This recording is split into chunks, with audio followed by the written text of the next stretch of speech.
Bismillahirrahmanirrahim. Assalamualaikum warahmatullahi wabarakatuh. Alhamdulillahirabbil alamin alladzi man tawassala ilaihi bisidqi niyatin kafah. Wassalatu wassalamu ala asyrafil anbiya'i wal mursalin wa ala alihi wa ashabihi ajma'in, amma ba'd. Kita bersyukur kehadirat Allah Subhanahu wa taala, Zat yang maha mengabulkan hajat hambanya yang bagus niatnya. Mudah-mudahan niat kita untuk memperdalam agama di subuh hari ini, kafah Allah balas. Salawat dan salam atas junjungan kita Nabiullah Muhammad sallallahu alaihi wasallam. Pemirsa sekalian, kita sekarang sedang bergembira ya, karena sudah mulai proses manasik haji masyarakat Indonesia yang sudah dalam list untuk menunaikan ibadah haji tahun ini. Untuk itu ada bagusnya di tengah mendoakan jamaah haji kita yang masih status calon untuk haji, kita membahas fikihnya sedikit. Ini khusus kepada ras terkuat di dunia.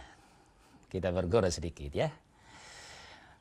Khusus kaum ibu atau khusus kaum wanita. Bolehkah berhaji tanpa pendamping? Pendamping ini dalam Islam disebut dengan mahram. Bolehkah mereka berhaji kalau tidak ada mahram? Bagaimana menurut agama? Nah, ini yang kita angkat ini sebenarnya sudah sangat lama dibincang. Periode itu makin mendekat di era kehidupan Nabi Sallallahu Alaihi Wasallam, makin jelas ini kewajiban ada mahram. Boleh enggak setelah sekian ratus tahun perubahan suasana tidak ada lagi mahram itu? Ini menariknya pemirsa sekalian. Kita akan melihat di dalamnya apa yang menjadi substansi dari mahram itu. Jadi saya bagi dulu. Ada ulama yang menegaskan dan menjadikan syarat mutlak bahwa perempuan yang mau menunaikan ibadah haji harus didampingi oleh mahram. Kita catat dulu, apa itu mahram? Mahram itu adalah yang melindungi keselamatan, menjamin keselamatan seorang perempuan. Siapa mereka? Suaminya yang kuat. Itu.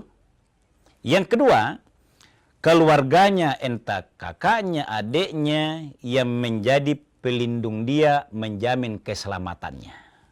Itu mahram. Intinya yang tidak bisa menikah dengan dia. Itu mahram. Itu satu. Yang kedua, ada yang membolehkan sudah tidak dengan mahram, khusus dalam ibadah haji. Dengan alasan bahwa beda zamannya, orang dulu pergi berhaji pada saat Nabi di Madinah, 450 km dari Madinah ke Makkah, itu tanah tandus kosong. Banyak binatang buas yang bisa berbahaya. Yang kedua, dari manusia sendiri, perampok, apa segala macam. Kalau orang pergi haji pasti bawa bekal. Maka sangat ketat jaminan penegasan dari Nabi harus ada mahram. Saya sebut saja, madhab Hanafi dan Hambali ya, itu berpetokan keras sama ini, bahwa teksnya dari Nabi Sallallahu Alaihi Wasallam harus didampingi oleh mahram. Saya bacakan dalilnya saja. Ibnu Abbas meriwayatkan bahwa Sami'tu Rasulullah sallallahu alaihi wasallam. Ini saya baca hadis seperti ini pemirsa sekalian, mudah-mudahan menjelaskan bahwa dua pendapat yang masih menegaskan harus ada mahram, itu ada teksnya. Kemudian kalau perubahan suasana yang membolehkan tidak dengan mahram, tapi dengan syarat, nah ini syaratnya yang kita ulas sebentar, maka juga boleh. Nah, saya baca dulu, karena di sini yang bisa kita lihat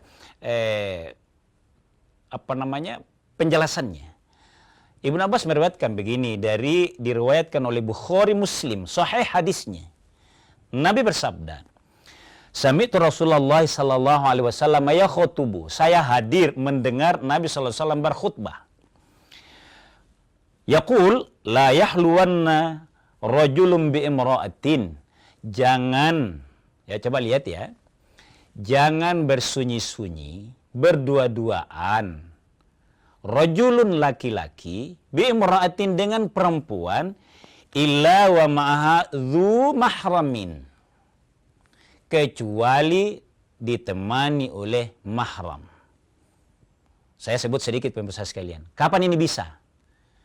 Orang kalau mau dinikahkan, itu ada namanya ta'aruf. Boleh berkenalan laki-laki ini dalam syariat Islam nih. Boleh berkenalan, karena jangan langsung nikah kalau tidak saling kenal, minimal. Tapi ada yang mendampingi, menjamin keamanan. Pergaulan maksudnya. Ini, satu ya. Lanjut hadisnya begini. Wala tusafirul mar'atu illa ma'adhi mahramin. Nah ini teksnya yang menjadi tema kita pagi ini. Perempuan jangan melakukan perjalanan kecuali dia didampingi dengan mahram. Sebenarnya pagi hari ini tema karena kita mengatakan haji seorang perempuan yang tidak ditemani mahram itu mempersempit. Maksud saya mempersempit, hadis Nabi itu cakupannya luas. Dalam seluruh perjalanan, perempuan jangan melakukan perjalanan kecuali ditemani oleh mahram. Mahram artinya apa? Saya sudah sebutkan tadi. Tapi substansinya yang menjaga keamanan, keselamatan perempuan itu. Baik dalam perjalanan haji maupun perjalanan biasa. Ini yang dipedomani oleh Abu Hanifah dengan Ahmad bin Hambal. Mungkin ada yang penasaran. Pak Ustaz, dari 4 imam mazhab baru 2 yang disebut. Yang tertua dengan yang termuda. Di mana yang di tengah? Imam Malik dengan Imam Syafi'i. Imam Malik dan Syafi'i sangat mirip pendapatnya. Bayangkan ya, jarak Abu Hanifah ke Imam Malik itu masih berdekatan. Belum terlalu lama wafatnya Rasulullah. Tapi Imam Malik sudah menakwil, Imam Malik nih, bahwa boleh, karena sabda Nabi yang melarang itu bukan hajinya yang dilarang. Tapi penekanannya adalah keselamatan. Kalau saya percepat pemirsa sekalian, kalau pendapat Imam Malik sekaligus Imam Syafi'i membolehkan tidak mahram dengan syarat, saya katakan tadi di awal, dengan syarat. Kalau syaratnya terjamin karena diorganisir, taruh misalnya Indonesia yang berangkat haji, diatur kloternya, biar tidak ikut suaminya, karena ada ditugaskan oleh negara ketua rombongan, karo, kemudian ketua regu, kemudian dalam satu kloter, dipantau di asrama haji sudah ada yang mengawal, di pesawat ada dokter segala macam, terlindungi, di tanah suci ada lagi. Jaminan atau substansi tentang mahram, penjagaan dan perlindungan keselamatan ada semuanya. Ini yang membolehkan tanpa mahram. Ketemu dua-duanya. Tapi kita lanjut setelah jeda.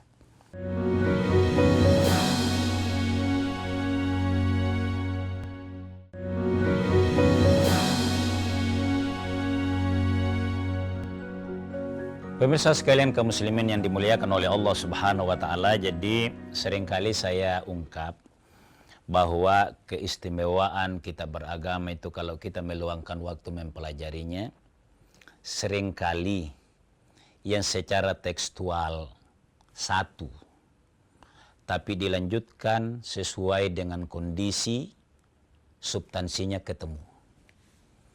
Substansi Nabi menegaskan perempuan jangan melakukan perjalanan, baik perjalanan biasa, termasuk perjalanan haji, demi keselamatan. Kalau tanpa itu, Imam Malik dan Imam Syafi'i menegaskan bisa. Apa argumentasinya? Jelas tadi, ilatnya adalah keselamatan, dan kalau diorganisir secara baik seperti yang saya ungkap tadi, dari mendaftar, dilayani di kantor, sampai di asrama haji, dipandu, bahkan dibimbing manasik ibadah, periksa kesehatannya oleh imigrasi, oleh dinas kesehatan, dokumentasi ke luar negerinya yang menjamin hanya berjalan saja, anda usah lagi melapor masing-masing. Itu substansinya. Maka kalau saya mau konteks kedepannya oleh Imam Malik dengan Imam Syafi'i itu sangat sesuai sekarang. Coba bayangkan pemirsa sekalian. Yang terbagus adalah kalau yang mahram itu suami istri dalam sebuah rumah tangga. Tapi ini kan ada instrumen lain. Instrumen lain itu apa? Pertama, kemampuan rezeki. Kalaupun sama-sama mendaftar, mudah-mudahan bersamaan listnya. Atau sama-sama sehat terus. Tapi kalau suatu saat ada yang sakit, tidak bisa, atau dipanggilnya memang belum bisa, misalnya listnya belum bersamaan, maka kalau dipatok sama sekali tidak bisa, andai kata hanya teksnya yang dipahami hadis, banyak perempuan kasihan yang tidak pergi haji. Banyak. Tapi walaupun yang terbagus itu mahramnya kalau sama-sama ada. Tapi Imam Syafi'i, Imam Malik menegaskan bolehnya tanpa mahram dengan syarat yang saya sudah sebutkan tadi. Yang kedua, bagaimana membahas tentang dalil di atas tadi, itu jelas. Bahwa substansinya, ilatnya adalah keselamatan. Yang berikutnya, ada hadis Nabi dari jalur Umar bin Khattab. Bahwa istri-istri Nabi pernah berhaji tanpa mahram pribadi. Jadi, di zaman Nabi juga sudah pernah. Karena suatu saat begini. Ada yang mengadu kepada Nabi SAW. Wahai Rasul, saya mau ikut dalam perang ini. Perang di zaman Nabi. Tapi istri saya mau berhaji. Mau berhaji. Apa dijawab oleh Nabi? Kepada laki-laki ini, Nabi menegaskan, pergilah berhaji, temani istrimu. Menemani istri dalam hal ini karena Nabi tahu suasananya kurang perlindungan kalau dia tidak mendampingi istrinya. Tapi di zaman Nabi juga ada suasana lain yang menjamin mungkin hubungan antara Makkah dan Madinah. Sehingga ada istri Nabi, menurut Umar bin Khattab, membolehkan pergi berhaji tanpa didampingi oleh mahram pribadi. Maksudnya dari keluarganya. Dalam sebuah rombongan besar, rombongan jamaah kaum muslimin, pergi ke keluarga Nabi, Nabinya tidak mendampingi atau anak dari istri-istri Nabi itu. Jadi ada di zaman Nabi, pada sahabat dan dilakukan oleh istri Nabi sendiri, tidak dengan mahram. Diungkap ini pemirsa sekalian, bahwa dari teks yang sama dipahami oleh 4 imam mazhab menjadi terbagi 2 untuk memudahkan kaum muslimin menunaikan ibadah kepada Allah Subhanahu wa taala. Bukan untuk saling mematok bahwa melanggar hadis kalau pergi haji seorang perempuan tanpa mahram. Jangan dipakai begitu. Karena saya sudah jelaskan tadi Imam. Sebaliknya, Anda kampungan. Kau masih terlalu tekstual. terlalu zahiri. Jangan. Kita sengaja ungkap fikih-fikih agama seperti ini untuk menyampaikan substansi agama. Bahwa agama itu begitu memang Allah memberikan kesempatan kepada umatnya untuk memudahkan beribadah kepada Allah Subhanahu wa Ta'ala. Hukum yang sama, misalnya, bagaimana kalau berumrah Ustaz? Apalagi kalau umrah. Umrah itu kita katakan seluruhnya lewat travel. Travel itu dari pendaftarannya sudah dibimbing memang. Manasiknya sudah luar biasa. Keimigrasinya seluruh persyaratan itu sudah sangat dijamin aman. Mau sendiri, mau berkeluarga, mau tidak, seluruhnya dijamin keamanannya. Dengan sistem. Bukan angan-angan, bukan janji-janji, bukan. Karena tetap terkawal oleh sistem yang ada. Seluruh yang mau umrah itu terdaftar secara baik lewat travel dan ke pemerintah, ke imigrasi segala macam. Tidak ada yang tidak. Maka melakukan ibadah umrah sama dengan bisanya dan sahnya ibadah haji tanpa mahram. Pemirsa sekalian kaum muslimin dimuliakan oleh Allah Subhanahu wa Ta'ala, saya tegaskan di sini kalau agama kita jelaskan sedikit detail. Intinya untuk kemudahan kaum muslimin dan saling memahami, jangan saling mengabaikan karena ada dalil dan argumennya atau hujahnya. Kita lanjut setelah jeda sejenak.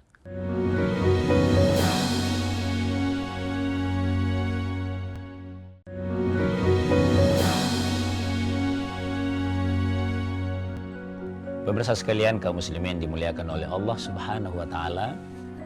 Mudah-mudahan kita saudara-saudara kaum muslimin yang sudah terdaftar untuk tahun ini, sangat penting kita saling mendoakan karena suasana yang sangat berpotensi mengganggu kalau itu bukan karena pertolongan Allah, bisa mengganggu proses perjalanan haji yang suasana di Timur Tengah saat ini. Mudah-mudahan Allah berikan petunjuklah, karena akan banyak orang yang tidak khusyuk kasihan beribadah di Timur Tengah, di Saudi nantinya kalau suasana perang masih berjalan. Mudah-mudahan segera selesai sebelum pemberangkatan. Karena Kementerian Haji sangat siap memperjalankan jamaahnya yang sudah dimanasik itu. Nah, pemirsa sekalian kaum muslimin dimuliakan oleh Allah Subhanahu wa Ta'ala. Jadi konteks kita hari ini fokus kepada bagaimana perhajian itu lancar.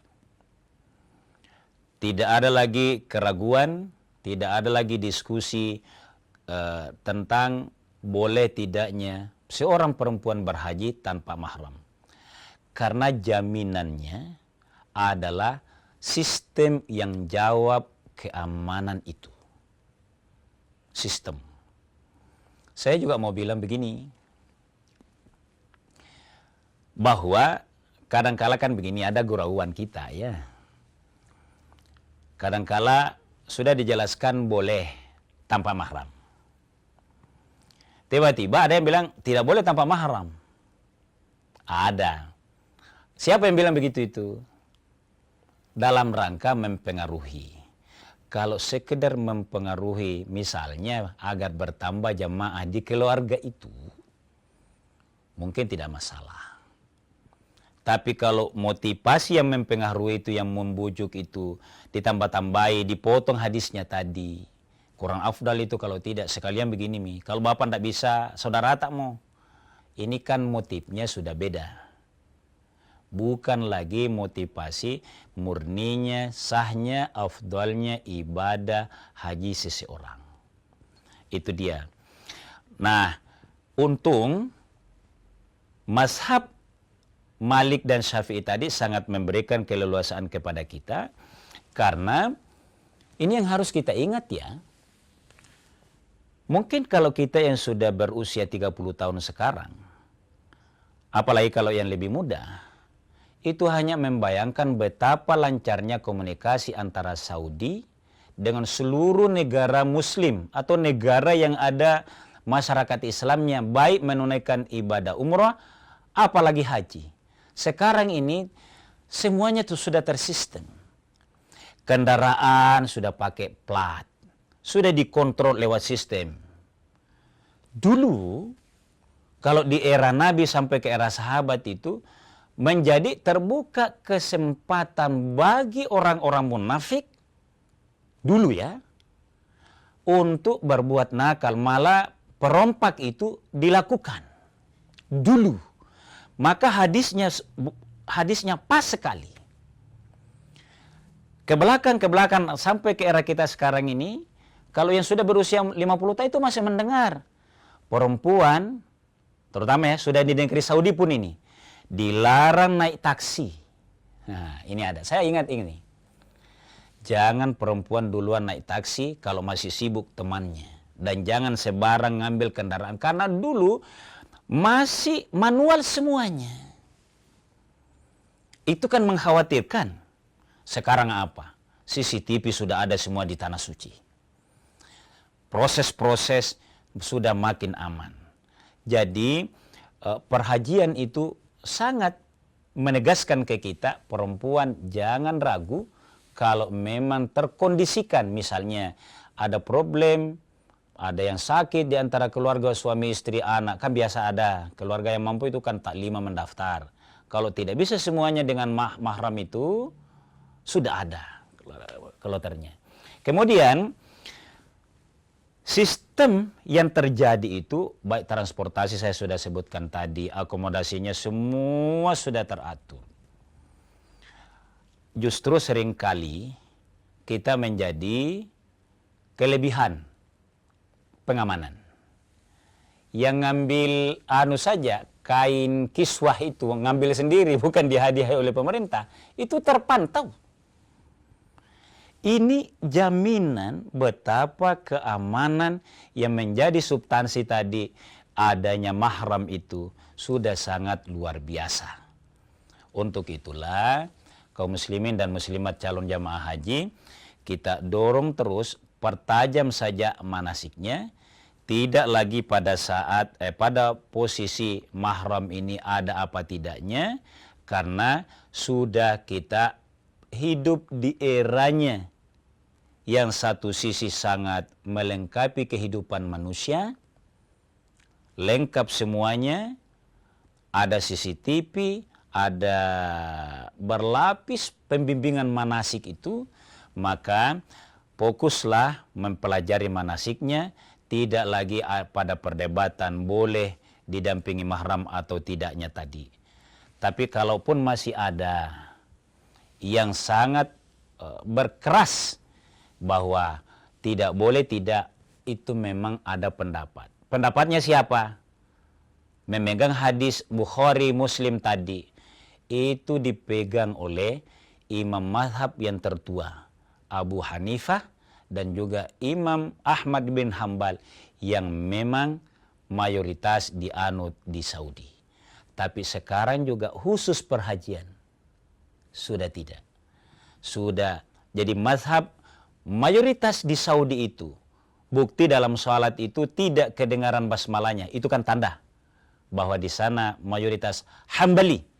Tapi dalam persoalan haji tidak menganggap sebagai dosa kalau ada perempuan yang tidak didampingi oleh mahram. Dalam hal ini ya suaminya, ya kakak laki-lakinya, ya anak laki-lakinya, pokoknya dalam keluarganya itu. Saudi sendiri sudah tidak mempersoalkan hal itu. Sama dengan kalau dulu awal munculnya mikrofon itu, Saudi sangat lama baru menerima penggunaan pengeras suara.